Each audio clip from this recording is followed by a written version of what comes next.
नमस्कार दोस्तों, मेरा नाम कपिल सिक्का है। स्वागत है आपका स्टडी आई के एजुकेशन प्लेटफॉर्म पे। आज हम शुरू करने जा रहे हैं एक बहुत ही इंपॉर्टेंट मुद्दे पे चर्चा। अभी चर्चा का विषय है चीफ इलेक्शन कमिश्नर। सब जगह इलेक्शंस हो रहे हैं, बार बार आप election commissioner, chief election commissioner जैसी बातें रोज़ न्यूज़पेपर में पढ़ते हैं, सुनते हैं। ऐसे में इम्पॉर्टेंट हो जाता है एक इम्पॉर्टेंट पोस्ट पे एक नए इंसान का आना। जैसा कि आपको पता होगा कि 24वें चीफ इलेक्शन कमिश्नर का अपॉइंटमेंट हो चुका है। अब इनके अपॉइंटमेंट के साथ बहुत सारी बातें आती हैं, बहुत सारी फैक्ट्स आते हैं जो हमें जानना चाहिए, जो हमें पता होना चाहिए। यूपीएससी भी इसी तरह के करंट के मुद्दों को स्टैटिक से जोड़ के पूछ लेता है। तो चलिए शुरू करते हैं इस टॉपिक को। आप स्टडी आईक्यू पे इस विभिन्न माध्यमों से हमसे जुड़ सकते हैं। इसके पीडीएफ्स आप मेरे टेलीग्राम चैनल @कपिल लाइव से डाउनलोड कर सकते हैं और आप मुझे @कपिल सिक्का पे भी फॉलो कर सकते हैं। तो जैसा कि आप प्रेस नोट देख पा रहे हैं, Shri Sushil Chandra takes over as 24th CEC of India. ठीक है, तो 24वें सीईसी इंडिया के अपॉइंट किए जा चुके हैं। इनसे पहले जो थे वो थे सुनील अरोड़ा, श्री सुनील अरोड़ा। ये थे चीफ इलेक्शन कमिश्नर। अब ये इंपॉर्टेंट पर्सन्स जो हैं, इनको जानने से पहले एक थोड़ा सा हमें ब्रीफ समझना होगा इलेक्शन कमीशन का, कि इलेक्शन कमीशन क्या बॉडी है, कहाँ से किस प्रावधान से बनी है, क्या उसका रोल है, क्या फंक्शन है, और उसके फंक्शनरीज जो हैं वो किस तरह से कार्यभार या कार्य को करते हैं, किस तरह की ड्यूटीज़ वो निभाते हैं, किस तरह की ड्यूटीज़ को वो अप्लाइज करते हैं। तो सबसे पहली बात है इलेक्शन कमीशन। चर्चा का मुद्दा है, परमानेंट बॉडी है, कॉन्स्टिट्यूशनल बॉडी है। अगर आप आर्टिकल 324 देखेंगे अपनी कॉन्स्टिट्यूशन का, तो वहाँ स्पष्ट रूप से लिखा हुआ है कि इलेक्शन कमीशन का काम होगा देश भर में इलेक्शन कराना, इलेक्शन का सुपरिटेंडेंस करना, डायरेक्ट करना, कंट्रोल करना। ये इलेक्शन कौन कौन से होंगे? ये होंगे लोकसभा के इलेक्शन, राज्यसभा के इलेक्शन, स्टेट लेजिस्लेटिव असेंबली के इलेक्शन, काउंसिल्स के election, office of president vice president के इलेक्शंस। इसके अलावा दो और इलेक्शंस हैं जो कि आपको पता होगा उत्तर प्रदेश में भी चल रहे हैं, पंचायत के इलेक्शंस। तो पंचायत के इलेक्शंस कौन कराता है? पंचायत के इलेक्शन, लोकल बॉडीज़ यानी म्यूनसिपैलिटीज़ के इलेक्शंस कौन कराता है? ये इलेक्शन कमीशन नहीं कराती है। कौन कराता है? ये कराता है स्टेट इलेक्शन कमीशन। ये कहाँ बात लिखी है? 243 के में। अगर अपने कॉन्स्टिट्यूशन का 243 के खोल के देखेंगे, जिसे 73rd 74th अमेंडमेंट के बाद ऐड किया गया था, वहाँ लिखा है कि म्यूनसिपैलिटी के और पंचायत के इलेक्शंस का काम स्टेट इलेक्शन कमीशन द्वारा किया जाएगा। अब इसके अलावा जो इलेक्शन कमीशन है वो किन किन लोगों से बनी होती है? देखो, ऐसे तो बहुत सारे मेंबर्स होते हैं, बहुत सारे ऑफिसर्स होते हैं, बहुत सारे लोग होते हैं, लेकिन जो हमारे लिए इम्पॉर्टेंट हैं वो 3 लोग हैं। वो जो 3 इंपॉर्टेंट मेंबर्स जिनको आप हर समय न्यूज़ में देखते रहते हैं, जिनकी फोटोग्राफ्स आप न्यूज़पेपर्स में देखते रहते हैं, वही 3 इंपॉर्टेंट मेंबर्स हैं। अब क्या कॉन्स्टिट्यूशन कहता है कि 3 मेंबर्स होंगे? इस बात पे भी देख लेते हैं। इलेक्शन कमीशन के बारे में आर्टिकल 324 में लिखा गया है कि इसके मेंबर्स, एक होगा चीफ इलेक्शन कमिश्नर, इसके अलावा प्रेसिडेंट को समय समय पे जितने लोग लगे वो उसके मेंबर्स बनाए जा सकते हैं। मतलब ऐसा कहीं नहीं लिखा हुआ है कि 3 मेंबर की बॉडी होगी। जब इसको स्टार्ट किया गया था तो एक मेंबर से स्टार्ट किया गया था, और 40 साल तक इस बॉडी में एक ही मेंबर यानी चीफ इलेक्शन कमिश्नर ही होल सोल मेंबर थे। तो यही कॉन्स्टिट्यूशन कहता है कि चीफ इलेक्शन कमिश्नर होंगे और बाकी मेंबर्स होंगे जो समय समय पे प्रेसिडेंट जिनका नंबर फिक्स करते रहें। वो 2, 3, 4, 5 कुछ भी हो सकता है। अब क्योंकि प्रेसिडेंट के पास पावर है फिक्स करने की, तो ये बात ये भी दर्शाता है कि चीफ इलेक्शन कमिश्नर का और बाकी इलेक्शन कमिश्नर्स का जो अपॉइंटमेंट है वो भी प्रेसिडेंट द्वारा ही किया जाएगा। तो आप कह सकते हैं कि चीफ इलेक्शन कमिश्नर का अपॉइंटमेंट एग्जीक्यूटिव फंक्शन है, एग्जीक्यूटिव ऑर्डर से होता है।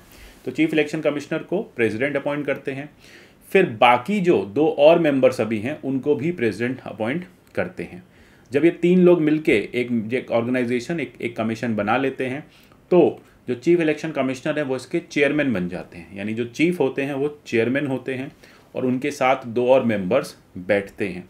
इनकी सर्विस का, इनके टेन्योर का सब कुछ प्रेसिडेंट निर्धारित करते हैं। ऐसा कॉन्स्टिट्यूशन में कहीं मेंशन नहीं है कि क्या सर्विस टर्म्स रहेंगी, कितनी अवधि रहेगी, ड्यूरेशन रहेगी, कितने साल में रिटायर होंगे, क्या अपॉइंटमेंट के लिए इनको एलिजिबिलिटी चाहिए, कहीं मेंशन नहीं है। अब थोड़ा सा हिस्ट्री की तरफ चलते हैं, बात करते हैं 1950 से 1989 तक की। जैसा कि मैंने बताया, ये 40 साल सिर्फ एक मेंबर बॉडी थी। ये एक मेंबर में सिर्फ एक चीफ इलेक्शन कमिश्नर थे, वही पूरा इलेक्शन का देखरेख उनके ही सुपरविजन में होता था। अब बात है 1989 की। वेंकटरमन जो उस समय के प्रेसिडेंट थे, उन्होंने एक प्रेसिडेंशियल ऑर्डर निकाला और इलेक्शन कमीशन के ऑफिस को एक्सपेंड कर दिया, यानी 2 मेंबर्स और जोड़ दिए। ये क्यों जोड़ा गया? इसके पीछे एक राजनीतिक कहानी है। कहा जाता है कि जो उस समय के इलेक्शन कमिश्नर थे, चीफ इलेक्शन कमिश्नर थे, शास्त्री, पेरी शास्त्री, उनकी राजीव गांधी से बहुत बनती नहीं थी। राजीव गांधी उनसे खफा थे ज्ञानी जेल सिंह के रीनॉमिनेशन को लेके, प्रेसिडेंशियल इलेक्शन 1987 को लेके। अब राजीव गांधी को उस समय लगा कि अगर पेरी शास्त्री के टाइम पे नवी लोकसभा के इलेक्शंस होंगे तो क्या हम इलेक्शन जीत पाएंगे, क्या ये पेरी शास्त्री हमारी बात मानेंगे, हमारे कहे अनुसार चलेंगे।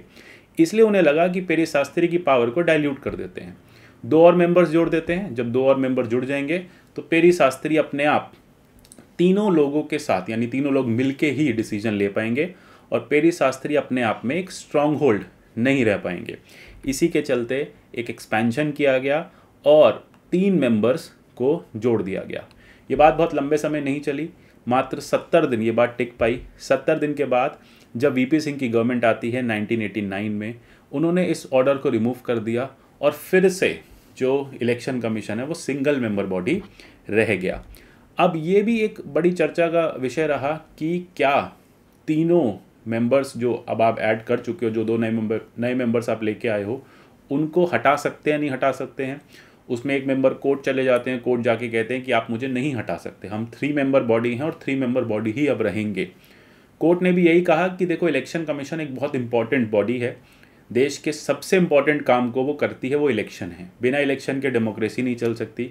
इसलिए इलेक्शन कमीशन में 1 से ज़्यादा मेंबर्स होने चाहिए, सिर्फ 1 मेंबर नहीं होना चाहिए, क्योंकि अगर एक मेंबर डिक्टेटर हो जाए, ऑटोक्रेट हो जाए, तो फिर जो ऑर्गेनाइजेशन का पर्पस है, ऑब्जेक्टिव है, वो डिफीट हो जाएगा। इसीलिए 1991 में एक अलग से एक्ट पास किया गया जिसमें यह बताया गया कि चीफ इलेक्शन कमिश्नर के अलावा 2 और मेंबर्स हो सकते हैं। चीफ इलेक्शन कमिश्नर को सुप्रीम कोर्ट के जज का दर्जा दिया गया, उनकी रिटायरमेंट एज 65 साल फिक्स की गई। इलेक्शन कमिश्नर्स को हाई कोर्ट के जज के बराबर दर्जा दिया गया और रिटायरमेंट एज 62 ईयर्स फिक्स की गई। अच्छा, ये जो एक्ट आया, इसने एक सीनियर जूनियर वाला सिस्टम क्रिएट किया। कहा एक चीफ इलेक्शन कमिश्नर होंगे और उनके अंडर जूनियर ऑफिसर्स होंगे जो इलेक्शन कमिश्नर की तरह काम करेंगे, ये इनके जूनियर्स रहेंगे। अब ये एक्ट कभी भी इम्प्लीमेंट नहीं हो पाया। इसके बाद फिर से 91 से 93 तक इलेक्शन कमीशन जो है वो सिंगल मेंबर बॉडी रही। नरसिम्हा राव गवर्नमेंट आती है, उन्होंने 1991 के एक्ट को अमेंडमेंट के साथ दोबारा से इम्प्लीमेंट किया और अभी का जो करंट स्टेटस है वो वही 93 से चला आ रहा है। करंट स्टेटस क्या है कि एक इलेक्शन कमीशन में एक होंगे चीफ इलेक्शन कमिश्नर, उसके अलावा 2 इलेक्शन कमिश्नर्स होंगे, लेकिन पावर्स जो हैं वो इक्वल होंगी। हमने पहले क्या देखा था, पावर्स अनइक्वल थी। चीफ इलेक्शन कमिश्नर सीनियर थे, 2 जूनियर ऑफिसर थे इलेक्शन कमिश्नर के नाम पे।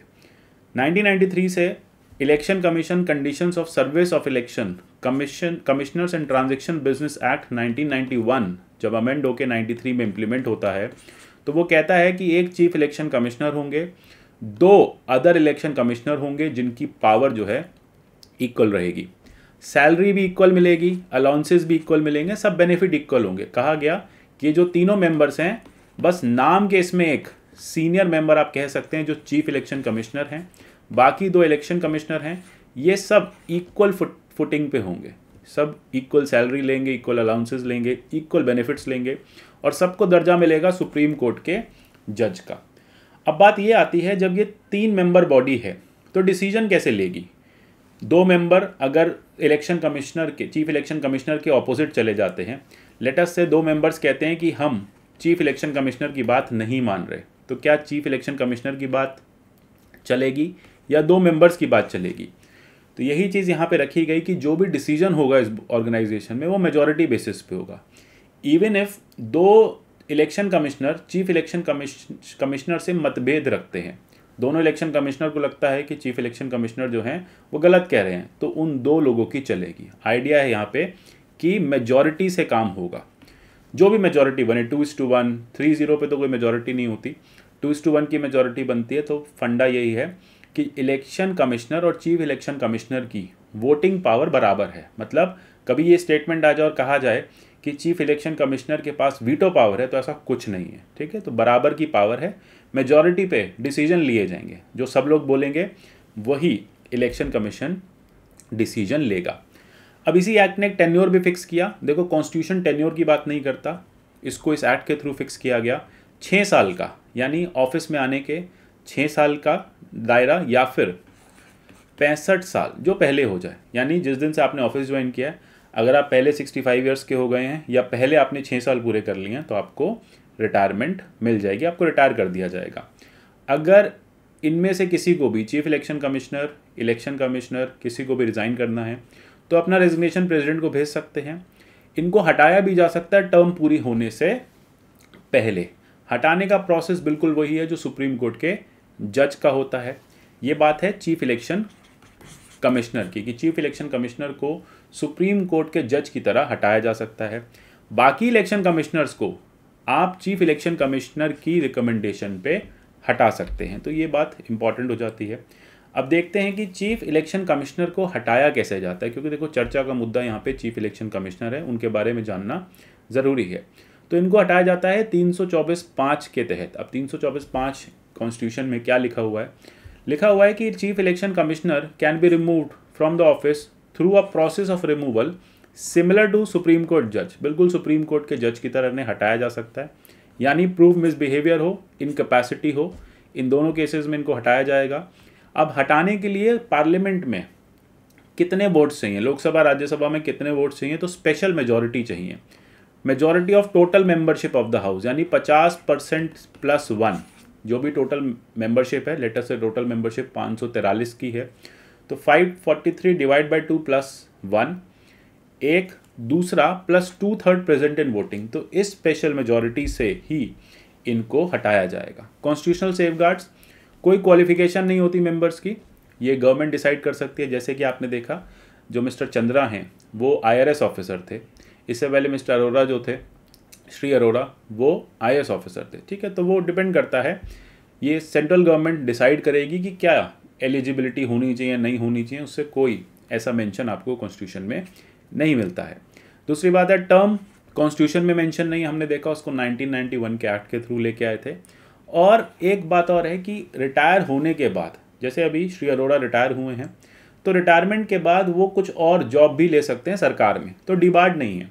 जैसे कि हमने पहले देखा है, गिल साहब थे, वो रिटायर हुए, मंत्री बन गए, तो कोई भी और जॉब, गवर्नर बन सकते हैं। तो ये लोग रिटायरमेंट के बाद पोस्ट रिटायरमेंट किसी और जॉब को कर सकते हैं, ऐसा कोई इन पे बार नहीं है। अब बात आती है चीफ इलेक्शन कमिश्नर के या इलेक्शन कमीशन के कंट्रोवर्सी पे। कंट्रोवर्सी क्या है? कहा जा रहा है बायस्ड बहुत है। अभी कल ही की बात है, election commission biased against Mamata Banerjee, ऐसा शिवसेना का कहना था।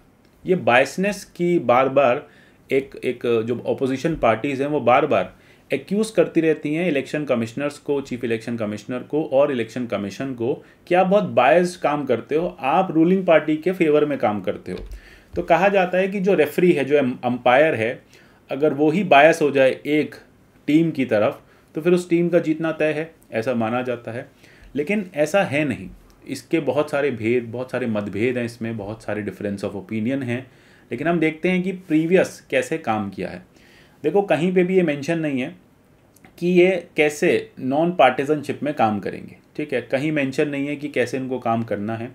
ये इनकी इंडिविजुअल एथिक्स पे डिपेंड करता है, ये इनकी मोरालिटी पे डिपेंड करता है, ये कोड ऑफ कंडक्ट पे डिपेंड करता है। ये इलेक्शन कमिश्नर्स को, चीफ इलेक्शन कमिश्नर को खुद से डिसाइड करना होता है कि भैया आप एक कॉन्स्टिट्यूशनल पोस्ट पे बैठे हो, आपको इस पोस्ट का कैसे यूज़ करना है और कैसे मिसयूज़ होने से बचना है। ये बात हमने कुछ इम्पॉर्टेंट चीफ इलेक्शन कमिश्नर से सीखी। ये जो नाम मैं आपको बताने जा रहा हूँ, ये आप एथिक्स के आंसर्स में भी मेंशन कर सकते हो मेंस में।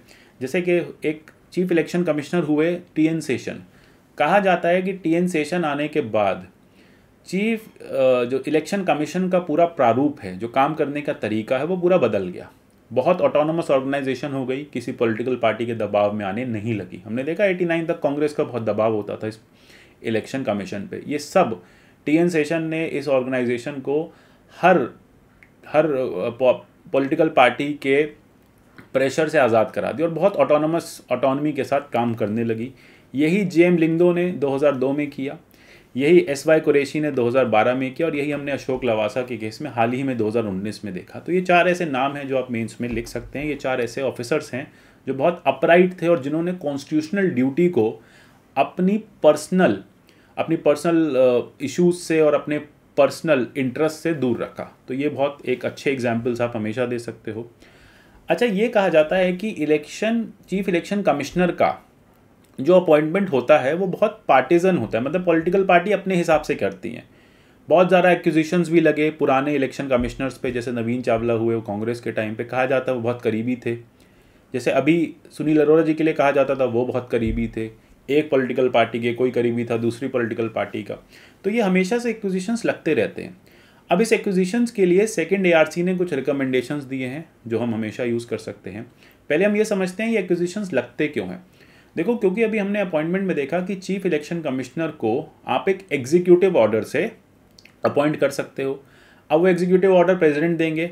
हमें पता है कि हमारे कॉन्स्टिट्यूशन में क्लियरली मेंशन है कि प्रेसिडेंट कोई भी डिसीजन या कोई भी एक्शन बिना काउंसिल ऑफ मिनिस्टर से पूछे नहीं लेंगे। तो काउंसिल ऑफ मिनिस्टर मतलब सरकार। तो सरकार बोलेगी कि ए पर्सन को आप इलेक्शन कमिश्नर या चीफ इलेक्शन कमिश्नर बना दो, तो प्रेसिडेंट बना देंगे। तो इस प्रॉब्लम से बचने के लिए सेकंड एआरसी ने एक रिकमेंडेशन दिया कि रादर देन आप एग्जीक्यूटिव डिसीजन लीजिए, एग्जीक्यूटिव अपॉइंटमेंट कीजिए, आप कोलिजियम का अपॉइंटमेंट लीजिए। अब ये कोलिजियम का अपॉइंटमेंट क्या है? कोलिजियम का अपॉइंटमेंट ये कहता है कि एक पूरी की पूरी मल्टी मेंबर ऑर्गेनाइजेशन बनाई जाएगी। सेकंड एआरसी ने कहा कि एक मल्टी मेंबर ऑर्गेनाइजेशन बनाइए, कोलिजियम बनाइए, यानी प्राइम मिनिस्टर को रखिए, स्पीकर को रखिए लोकसभा के, लीडर ऑफ अपोजिशन लोकसभा को रखिए, मतलब जो अपोजिशन पार्टी के हैं, लॉ मिनिस्टर को रखिए, डिप्टी चेयरमैन ऑफ राज्यसभा को रखिए। तो इस तरह से आप 5 मेंबर्स की एक ऑर्गेनाइजेशन बनाइए और ये 5 मेंबर्स मिलके चीफ इलेक्शन कमिश्नर का नाम और बाकी इलेक्शन कमिश्नर्स का नाम प्रपोज करेंगे और उन नामों में से प्रेसिडेंट को अपॉइंटमेंट करना होगा। तो इससे क्या होगा कि जितने भी ये जो पार्टिजन एक्विजिशंस हैं, ये जो भी एक्विजिशंस लगते हैं इस चीफ इलेक्शन कमिश्नर के ऑफिस पे, ये सब हट जाएंगे, क्योंकि सबकी सहमति से ही चुने गए हैं। सिर्फ एक इलेक्टेड गवर्नमेंट ने नहीं चुने हैं, ठीक है, गवर्नमेंट ऑफ द डे ने नहीं चुना है, सब ने मिलकर चुना। अपोजिशन का भी रोल रहा है इनके चुनने में। तो फिर माना जाएगा जब सब मिलके चुनेंगे तो फिर वो जो इंसान इस ऑर्गेनाइजेशन में है, जो इस पोस्ट पे आके बैठेगा, वो बहुत ही ज़्यादा नॉन पार्टिजन मैनर में, मतलब भेदभाव के साथ काम नहीं करेगा, अपनी कॉन्स्टिट्यूशनल ड्यूटी को निभाएगा। इस टॉपिक पे हमें इतना ही जानना था। आशा करता हूँ ये टॉपिक आपको समझ में आया होगा। आगे मिलेंगे एक और करंट अफेयर्स के टॉपिक के साथ। तब तक के लिए goodbye, take care and God bless you all.